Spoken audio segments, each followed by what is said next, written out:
US Investment Report 2021 says India has a challenging investment atmosphere. How much of it is it true? Hello and welcome to Inventiva. This is Palak Yadav presenting to today's big news.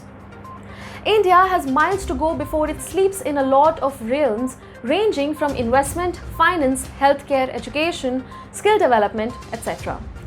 In a recent report released by the US State Department on 21st July called 2021 Investment Climate Statements, India talks about hurdles and challenges in the Indian investment market. India remains a challenging place to do business, and the US Department has asked the government to harbour an attractive, reliable and easy investment climate. The US Department has asked the government to reduce barriers to investment and minimize bureaucratic hurdles. The report also referred to the removal of the special constitutional status of the state of Jammu and Kashmir and the passing of the Contentious Citizen Amendment Act (CAA). Now, what does the report say? State Department also lauded the Indian government for introducing measures for economic revival of Indian markets post-COVID-19 pandemic. India has enacted various social welfare and economic stimulus programs and has increased its spending on infrastructure and public health care. Incentives have been provided in pharmaceuticals, automobiles, textiles, electronics, and other sectors.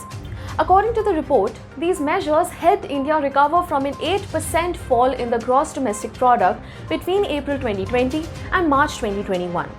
The report also says that India has returned to registering a positive growth rate by January 2021. India has enacted various economic reforms that would help the private sector and attract foreign direct investments or FDI. In a very ambitious plan, Finance Minister Nirmala Sitharaman announced the privatization of all loss-bearing private sector units or PSUs.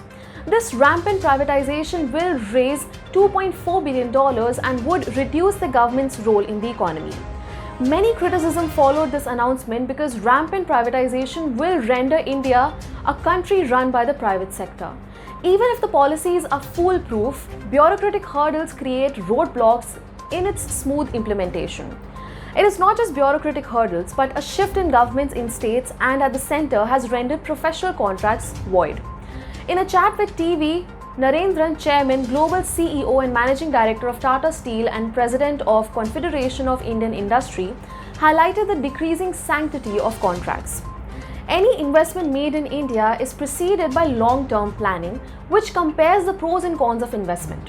After careful consideration, contracts are created which mitigate and foresee upcoming risks and other events. Everything is foolproof until a shift in power renders the contract null and void. Change in existing policies mucks up the budget of global investors.